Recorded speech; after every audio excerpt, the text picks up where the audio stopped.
She quit her job, replaced her and her husband's income, and moved to Greece as a full-time Etsy seller. Today, we're talking with Jenny about how she has grown her Etsy shop into a money-generating machine, all through print on demand. You guys need to hear her inspirational story as we talk about this amazing opportunity that is literally available for anyone that is willing to take action. So let's dive in now.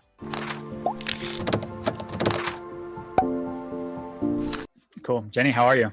I'm great. Thank you for having me, Cody. Yeah, super happy to have you too. You are a full-time Etsy seller and also educating people on how to sell successfully on Etsy via your TikTok channel.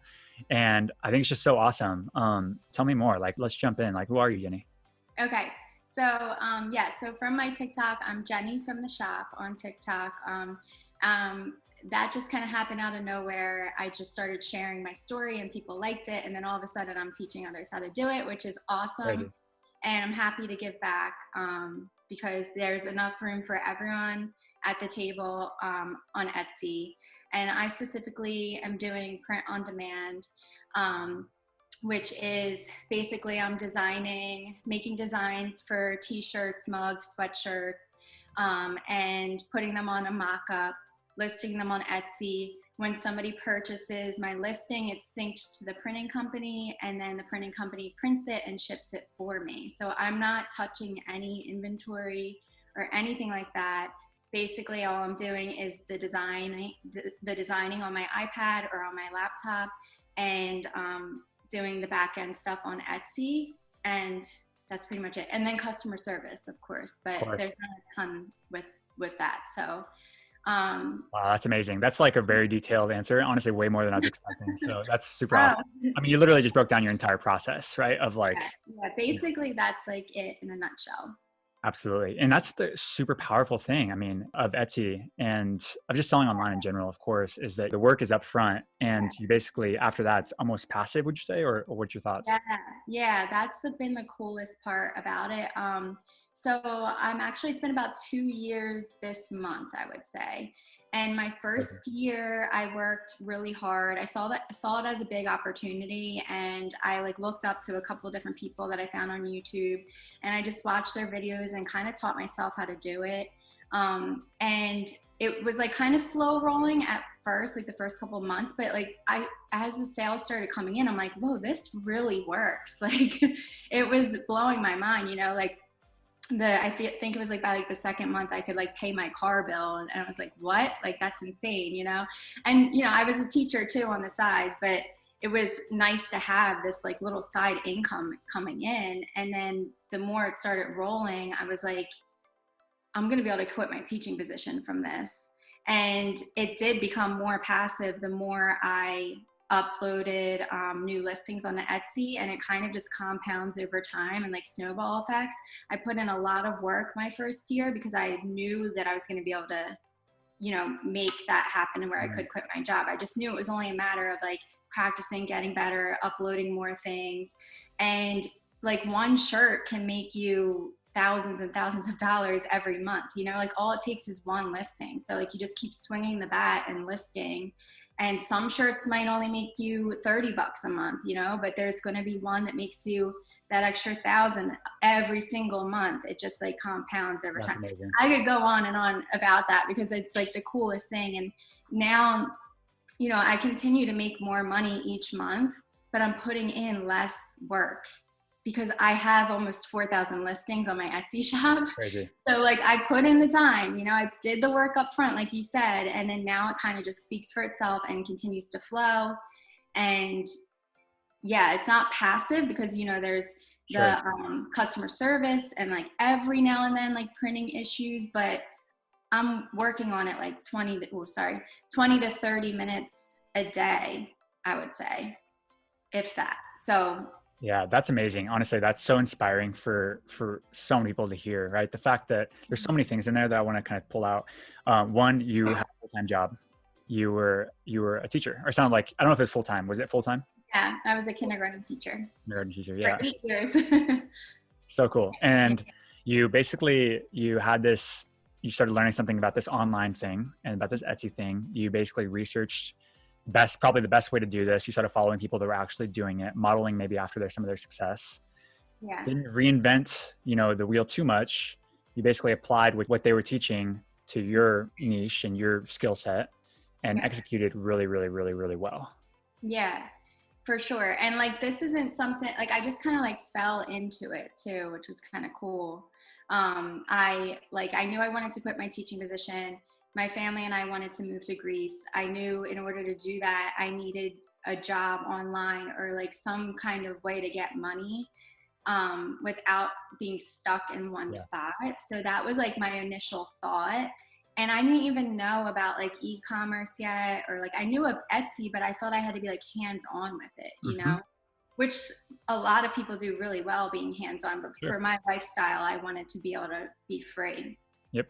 Um, so that was my starting point. And I actually wrote a book and I published it on Amazon KDP. And Awesome. it, when I was researching how to advertise that book, I fell down the rabbit hole of YouTube, and that's how I came into like the Etsy stuff. And I was like, I'm going to start a t-shirt shop out of nowhere. It was like right in the beginning of the pandemic too, and I had like a 2-week break from work because our school shut down. So I was like, yeah. So I ordered like $400 to $500 worth of supplies. I ordered a Cricut machine, t-shirts, like the ink, everything. And then I was like, all right, I jumped into YouTube to learn about how to make a Etsy t-shirt shop, and I found the life hacker couple who are now my mentors and Yep. friends and Awesome. changed my life. And they were like, yeah, you don't have to touch a single product. Like the printing company does it. And I'm like, what? So I ran over to my Amazon cart and canceled my order. And then I just like hit the ground running from there and kind of like took off pretty fast. Wow, that is so amazing. That's like literally the modern day entrepreneurship right there, right? It's like you can do all this without touching a piece of inventory. Like you can just use your laptop, right? It's a laptops type of lifestyle. And you can live in, you mentioned you live in Greece. Yes, we Tell us more mostly. about that. What's that? Tell us more about that. Okay, so my husband's family, his grandparents and his father were born in Greece, and then they came over to the States to like make a better living. And then, but he still has a lot of cousins and family over there. And then over time, like we just started visiting over our summers, and we're like, we want to stay here for good. But it was hard because our jobs kept pulling us back here. So basically, that's when I finally like I wasn't really aligned with teaching anymore Mm-hmm. and was like, we need a change for myself and for my family. And so that's why I just like hit the ground running with the e-commerce stuff. And then I was able to quit my teaching position last June and we moved to Greece in July. Oh my gosh, Right now congrats. we're back in the States visiting some family, but we're heading back soon to Greece. So Wow. it's been surreal because it happened so fast. And like Etsy is what allowed me to change my life this fast. Pretty like I don't want to say effortlessly, because I put in a lot of Sure. like hours, and I didn't give up when like times were slow. So it took like a lot of like mindset, I would say, but it was so worth it to just grind that first year, and then I would have never thought I'd be where I am right now if somebody told me like if you start an Etsy shop today like you're gonna be able to move to Greece next year. Like no, there's Crazy. no way my head could. I still can't even believe that it's happening. That's so amazing. I mean, but the 4,000 listings that you say you have, Yeah. that is like, it's literally proof that it takes so much work. Up front, Right. and you paid your Yeah. dues. Yeah, and like so out of those 4,000 listings, not every single one of them Sure. sell, but it might. Like there's some that I put up my first year that never sold until recently. Like I also feel like the higher you get up in the algorithm, like the more sales that you make, the more you like Etsy will show your shop too. Mm. Because like beginning listings that never sold are now selling like the higher up I get. And Um, that could be partially maybe because you're driving so much traffic to your shop and maybe they're searching around your store yeah. too sometimes. And Yeah, it could be that, but also I will say, and like EverBee does play a role in this, is like I go back and look at my older listings when I like wasn't fully aware of SEO yet, like the Mhm. search engine optimization. Yep. For anyone who doesn't know what that means Yep. like your titles and tags in your Etsy listing. So I wasn't really properly titling my listings, and they were like decent, pretty good designs in my opinion. And they weren't selling. But sometimes when I go back in and I'm like, oh my goodness, like that SEO is atrocious. And then I use EverBee, and I've been switching out my older SEO, my older titles and tags, and it's working. I've been making sales on listings that have never sold before because Wow. my SEO wasn't good. That's wild. There's so much there. So let's keep going with there though, right? Is so many people want to jump into the t-shirt world or, print on demand world, but the common objection that we always hear is how competitive it is or how saturated it is and how there's no way to be found in search and how do you rank this thing? What is your process for, like, from start to finish, right? You have an idea, or maybe you don't even have an idea. Like you want to grow sales, and how do you do that? So there's a lot of little factors that play into it. I would say, like, trying to think, because like it happens differently each time. Like, so I'm very observant when I'm out and about. Like, I look at other people's shirts. Like maybe in like Target, I'm like looking to see like what they're selling, like what kind of style is it, like a retro time, Mm-hmm. or like what's trending right now is important. So coupled with like all different niches. So like my shop has like hundreds of different niches in it. That's the other cool thing about me and like some of my friends that do this, is because a lot of people will tell you have to niche down and have one Always. niche, which I do believe is true. If you're selling like succulents in your Etsy shop, you should stick to like succulents or plants, like you're selling those, right? If you're selling wood signs, like you should stick to wood signs. But for print on demand, like my niche is like t-shirts. It's like apparel, Yeah. t-shirts, sweatshirts, mugs. But then the designs that I'm putting on that big broad niche is all different types of designs. So I I make like a list a lot of times, if I'm trying to brainstorm something to design. So you want to design for everyone. It's not for you, because you're not the one buying your shirt, right? Business is about serving other people. So you want to make a list of like maybe all the people in your life and their profession. So so-and-so is a teacher, so-and-so is a firefighter, this person's a great grandmom, like thinking of all the different labels that people have in your life and making a list. And then you're going to go design for them. So like, all right, I'm going to what would Jen like when she was a teacher? Like, what shirt would she wear, or a nurse shirts, or a lot of professions and labels sell really well. So like mom shirts, dad shirts, people like to express themselves by wearing their shirts. So a lot of times they're buying for themselves to show that their profession, or that they're a mom or a grandma, or they're buying a gift for somebody. And typically they're like, oh, what do they do, or what do they like?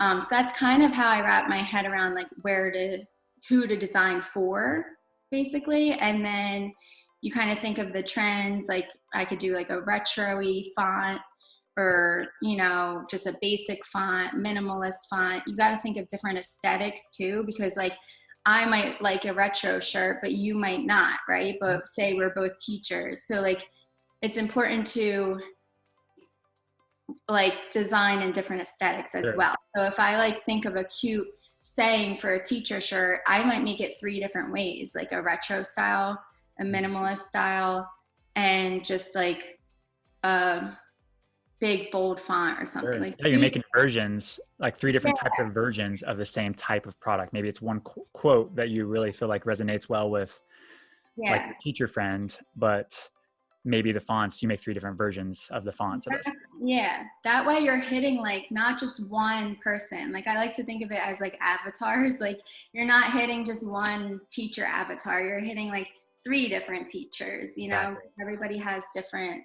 Taste. Everybody has different things. Yeah, exactly. No, I totally agree. Okay, so let's take the So next step in my the process. basically my head is like a tornado when I'm like about to Yeah. design, but like these are kind of like all the thoughts that are going in my head. when I'm about to design, if that I makes love sense. it. No, There's no okay. like straightforward answer. So if you, let's say you, but we got so much out of that, right? So summarize that piece is you basically formulate ideas by thinking of different people in your groups in your life. You Mhm. design for them, you make out some designs for them, and then you create basically, let's say you make one quote on a shirt, for example, and you basically make 3 different versions of that same quote, depending on just depending on like the avatars, of the Mhm. people that potentially buy that. Okay. So let's Yeah. say you take that shirt now, those 3 listings, and now you want them to be listed, and obviously we all want to be ranked, for high and demand, search terms. What is your process for that?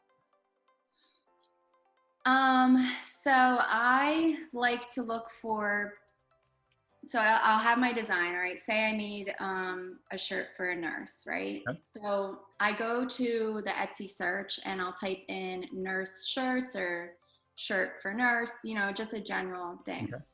And then a bunch of listings are going to pop up from all different sellers. And I look for ones that have the bestseller badge. And when they have the bestseller badge, that means that it's sold lots of times.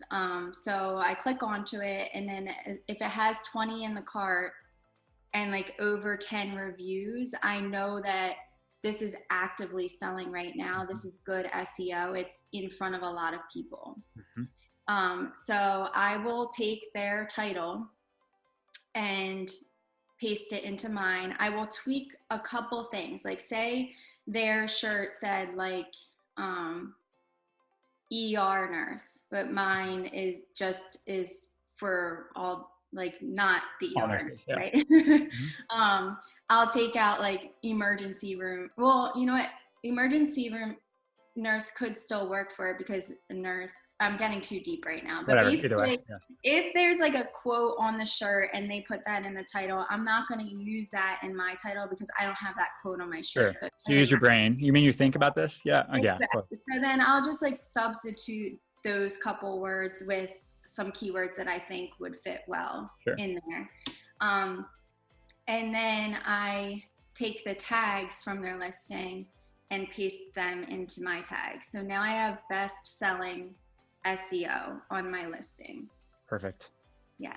And you literally, okay, so pulling that out is you're finding a top selling product that's relevant to yours, Mm-hmm. and you're modeling after their success.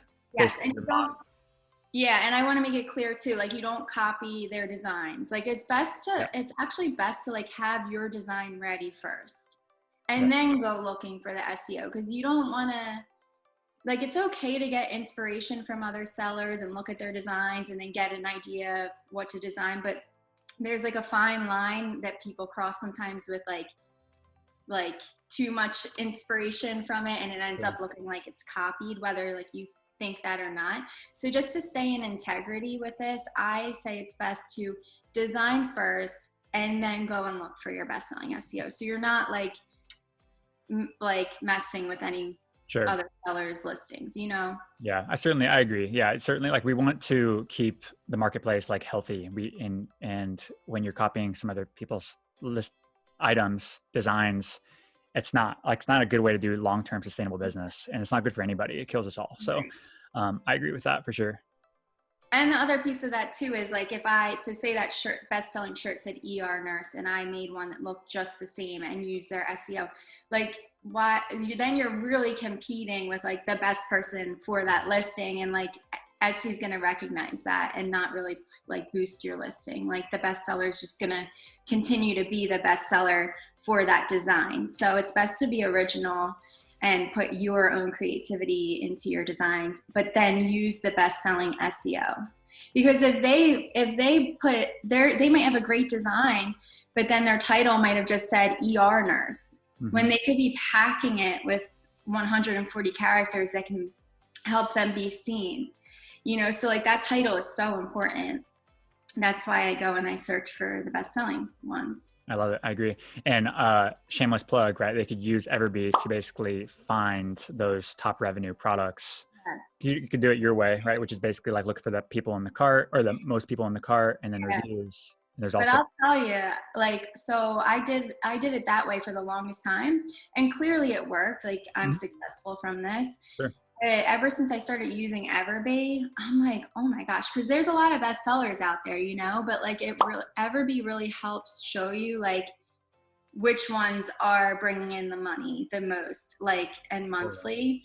And it's been like hitting gold. I feel like ever since I started using EverBee, I'm like obsessed with it. It's really a great product for sure. That's awesome. Yeah, I feel like it's like there's always ways to do things like without EverBee, right? Like, of Yeah, course, but yeah, it's just slower, and it'll save you it'll save you time, and then it's also like so it's faster, and it's a lot of times it's more validated. I think that's so you're making for faster sure. decisions with better data. That's kind of like the whole point of EverBee. So like that's cool to like I hear that. Yeah.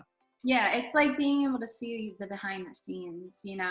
And also I love just being able to copy all the tags with one click and then paste them in my listing with Totally. one click. Like, I mean, it's kind of silly. It saves me like 2 to 3 minutes, but that adds 4,000 up listings. with all those minutes for 4,000 listings. Yeah, for sure. So yeah, it's been great. That's awesome. Cool. Okay. So if someone were to ask you like, hey, how do you actually rank though? Is there a way to like rank faster or a strategy that gets you ranked, or like what is your thought process around that? Um, you know, I don't really know. Like I don't do anything outside of the Etsy platform. Like Etsy does offsite ads, so they do that for me I can't, once you make over $10,000, like you can't opt out of that, which, there's pros and cons to Etsy ads for sure. And that's like a whole nother Sure. story. Um, but because of the offsite ads, I don't even run any ads on my own Oh, through interesting. Etsy or on any social media platforms. I rely solely on my SEO, and that's been working for me. Maybe I could be much bigger than I am if I did an Instagram or Facebook or Pinterest, Sure. but for my lifestyle, like I like to just, this is Simplify. working now and I'm living comfortably and continuing to grow. So I haven't looked into like outside things, which is kind of cool and inspiring, I think, in a sense for Mhm. people. Because like when I first started, I was like, I don't want to start social media for this. Yeah. Like, I didn't want to bother my family members. Like, my family and friends don't even know my shop name, just my husband and my parents and like my That's brother. amazing. Like, because I don't want to bother people. And like I said earlier, I'm creating for all different people. So like if I showed my friend my shop, they'd be like, what what is all this? Like, it's like, so to answer your question about ranking, like I feel like with print on demand, to hit all the different niches, to try to rank maybe in um like a low hanging fruit niche, Mhm. to try to get some steam into your shop, and then um eventually like hit the bigger niches. No, I think that's cool. I mean, what I'm hearing though is like there's not like a magic pill to be ranked Right. to certain. No. I Yeah. think that I get that question a lot is, and you probably do too, is, hey, how do I get ranked in Etsy? And it's such a hard term or hard question to answer because there's like a Right. million I know, things. that's why I was just like Yeah, rambling, because I really don't have an answer for it. that's Like, good. And I don't have an answer too, honestly. I'm searching for that magic yeah. pill also, which I don't think exists. I think it's a combination of, you know, like creating a great design, original design that's maybe based on some inspiration, but it's going to sell. You have a confidence that it's going to sell. You put a great mock-ups together. You put great images in there, video in there, in your listing, whatever. Mhm. Optimize it. Yeah. Put a great description together. Put a good title together and tags together. Push it to the Etsy algorithm and let Etsy run with it. Yeah. And Etsy will rotate you onto the first page for some of those in-demand search terms. And when you get your chance, when they rotate you, Mhm. hopefully your listing performs well and Yeah. converts. And then now Etsy says, hey, this listing is doing well. Like, let's show it again. And they Yeah. rotate you again. And then you do well again. And then pretty soon you get stuck in rank. Yes, yes, that makes complete sense, for sure. And I've noticed, like, when I get a bestseller, a lot of times I will be like, okay, this is in demand, or like people like my design style for this, for whatever reason.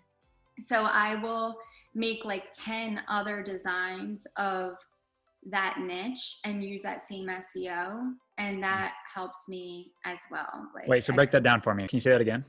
Yeah. So, okay. Say I'm like, oh, I just got a bestseller badge on this shirt. Okay. I then, whatever it was, let's say it's like a Plant Mom shirt or something. Okay. Don't use Plant Mom because I'm pretty sure that's trademarked. Anybody who's watching this. But like, let's just say it's a Plant Mom shirt. I'll then make like 10 more different designs in that niche and put those shirts up with that best-selling SEO from my shop. And I do really well with that. Like, that's interesting. Some of my newer ones will become bestsellers too. And I don't know if that has to do with like, because they like the relevancy of it coming from my shop, or I don't know. Like, basically I always tell people to, like, whatever starts selling in your shop, you want to build off of that. Like, I love that. For whatever reason, that's what Etsy's showing from your shop to people. So if your first shirt was a firefighter shirt and you aren't into firefighting, or like you don't know anything about it, like, get researching and making designs in that niche. If you sell like two or three of the same design, then start building off of that niche. I love that. It supports so much in what I believe too, is like, do more of what's working now. Yeah. Right? That's the key. And like, just do more of what's working now and double down on it. And it's obviously working. Cool. So let's move over to maybe some other things, because this can go forever, I'm sure. What about like, what's like an average conversion rate? I get this question a lot. Like, hey, what's like an average conversion rate for Etsy? What should I be targeting? Is mine too low? Is it too high? What are you seeing? So honestly, Cody, it's like embarrassing, but I don't even pay attention to the conversion rate, and I probably should. I don't know what a good conversion rate should be. I don't even know what mine is. Maybe I should like take note of that more. No, I mean, honestly, like, I get that question a lot. And again, like, anytime that anybody upgrades to EverBee, at the moment, at least, I invite them to a Zoom call. So I get to like hear there. And like, that's honestly the answer for the majority of not the majority, a lot of sellers that are doing like $100,000 a year, $200,000 a year on Etsy. Like, they don't really pay attention to that either. Yeah. I don't know. I guess I don't like, maybe in the beginning I would have paid attention to something like that. But yeah, once you get rolling, it's like, well, whatever I'm doing is working. Like, I don't know. Yeah. But maybe I should look into that more so I can like be helpful to other people who are wondering that. So we'll have a conversation about that. Yeah. And I guess for anybody that's watching, right, is like the average that I see based on my conversations and stuff across a lot of different industries on Etsy is probably around the 2% target, 2% conversion rate target. Some upwards of like 6%, depending on if it's like a, not a very competitive niche, and then downwards towards, 0.8% conversion rate. And like, probably like the t-shirt world is probably like a lower, just because you have more competition. But yeah, and I think anything around that is common. And I think that what I've seen is, if you're below kind of those averages, if you feel like you're low, it's the majority, there's a reason for it. And the reason is probably something like your images, right? Which has the highest impact on your conversion rate. So, and your reviews, right? Images and reviews. If your conversion rate is lower, there's levers you can pull to get that back up to industry standard. Oh, for sure. Yeah. Like, I believe like there's so many little factors that play in being successful with this, but the cool thing is it's most of the time just like small little tweaks that you need to do. Like, I've been doing shop reviews for people, and I'm noticing like, I'll see a page and they'll have a bunch of great designs, but like no sales. And I get so excited because I'm like, all you have to do is this, this, and this. Like, there's only a couple little tweaks that I know like will just propel them forward. And that's the cool thing. Like, as long as you like study it a little bit deeper and practice it, or like hire help, like, you're right around the corner for making sales. I love that. It's just the small little tweaks compounding over time. Yeah. Continue to optimize, continue to be better every day. And you will, like, pretty soon, like you said, snowball, right? Yeah. And like, the crazy thing is like, I didn't have any background with graphic design or anything like that. Like, I used to paint for fun, but nothing crazy. Like, anyone can really do this if they want to have the mindset to like practice and like don't give up. And like, for being as successful as I am now, like, I'm still looking back at listings that I put up like 6 to 8 months ago, and I'm like, Jenny, what were you thinking? Like, that mock-up is horrible and no wonder it didn't sell, or like, whoa, your SEO, like, and I'm like, how am I where I am right now? Like, no, but like I Yeah. look back at my beginning listings though, honestly, because I do the manual renew on Etsy so that I can like, once a day I go in and look at my expired listings and like tweak them. Like I said earlier, I mostly check the SEO and stuff, but lately some of my older ones are coming up and I'm just making a couple tweaks to them. Nothing major. It's just what I've learned over time. Yep. And they end up selling within like the next week, some the next day. And I'm like, it's crazy. I Just love that. like you can have a really great design, but your mock-up might be like ugly.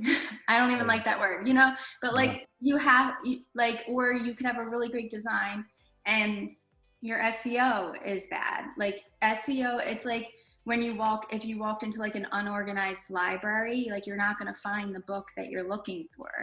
It might be a really great book, but you're not going to find it if the titles are like all over the place, So that's the same thing with Etsy, is like you might have a really great product, but nobody's going to see it if you're naming it like Starburst or something, like Starburst flower. Like nobody's going to find your beautiful design Yep. from I love that that. title. It's got to be like more basic, like flower t-shirt, Yep. botanical shirt, like things like that.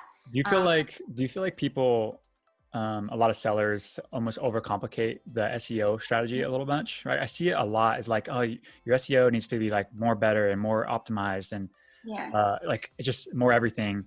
When really it's like it maybe doesn't have to be that complicated, I guess. What are your thoughts?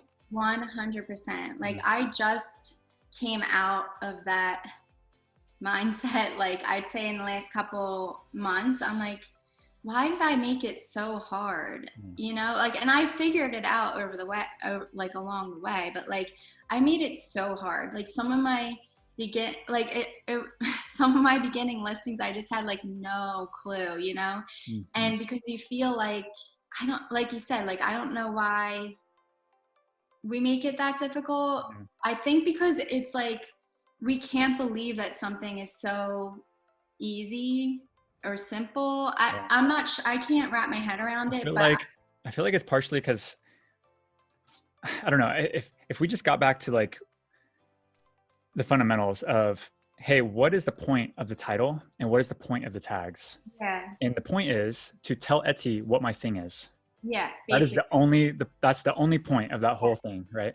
yeah, So if we just look at that, then it's like, okay, my job is to tell Etsy what my listing is. That's it. yeah, and to like also get into the mind of the buyer, Right. So, all right, say I have a bride shirt. Okay, so like, who's the person that's going to be buying this shirt? It's either a bride, Yep. somebody who's about to get married, or it's like a bridesmaid that's searching for a bride shirt for their friend, or like, and what are they going to type into the search to find a bride shirt? Yeah. They're not going to be like, um they're not going to be like whimsical fairy bride shirt, like Yeah. they're not going to, so they're going to be like bride t-shirt or like gift for bride. Very Exactly. simple. And whatever people are putting in that search at the top of Etsy, whatever, if you have that in your tags, then your listing is going to be an option for them. Exactly. I love that. So you mentioned Etsy ads and how you don't use Etsy ads. I know you don't do anything other than just the offsite ads, I guess. But Yeah. So I've tried Etsy ads before, and then I don't know, like they worked for me, but I felt like I was more like balancing out with the amount I was spending, with the amount I was spending and the amount I was making, which was fine in the beginning because it helped me like build my shop. So as long as I like didn't spend too like over the amount that I made, then I was okay with it in the beginning. But then once I started getting bigger and they were promoting my stuff on offsite ads, like on Google and Facebook and Instagram, I was like, I'm just paying too much in ads to Etsy, from just their offsite ads that I didn't have a choice in. So I stopped doing the other ads. But I know people who are successful with doing the Etsy ads as well. But I don't know. I didn't have enough time to like dissect it. And Yeah, I think it's coming down to like, your lifestyle or what you feel like is okay, right? Like, can we always be bigger? Can we always be better and faster and yeah, all these things? Yeah, of course, right? But it works for your life the way that you have it set up right now. yeah. It works perfectly for your life. But I do have one piece of advice with ads though.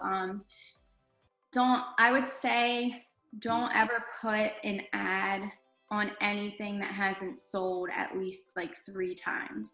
Tell me why. Go in there. Okay, because this could have to do, all right, so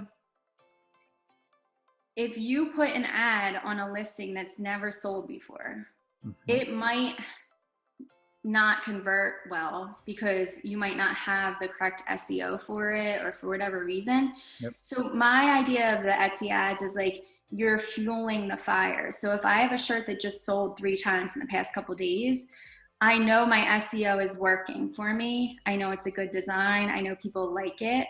So I'm going to feed the fire by putting some money into the ad and putting it on the ad. If you're putting an ad on a shirt that's never sold, you might be pushing it out to more people that it doesn't fit right with. Does that make sense? So that's my eyes on it. I'm not sure if like that's correct, but I don't think there's a correct or incorrect. I think it's like, that's an interesting perspective. And I totally see that, especially if you're for the more budget cautious, seller that doesn't have a big budget to, invest in ads. Right. Like that is something that they need to be very efficient with their capital. They need to be efficient with their cash. Whereas like a lot of sellers too that I know is like, they want data. They want the feedback of data, faster. So they're willing to like lose the money pushing the ad just to see if it converts well at all. If it doesn't convert, then they shut the ad off anyway. I know sellers that do that too. So it's interesting. It's a really good point though. To that point, if someone is thinking about Etsy ads, then I would probably suggest like, hey, pick like maybe top 2-3 listings or something like that, group them, run them for 7 days, for budget, and shut off the ones that aren't working after 7 days. After 7 days, measure them. If they're not breaking even, then shut them off. And then do another batch and find a winner in there. That's my suggestion. Yeah, that sounds good, to be like on top of it and have a game plan for sure. Totally. Yeah, I find that people, they don't know their profit margins. They don't know really the numbers at all with that.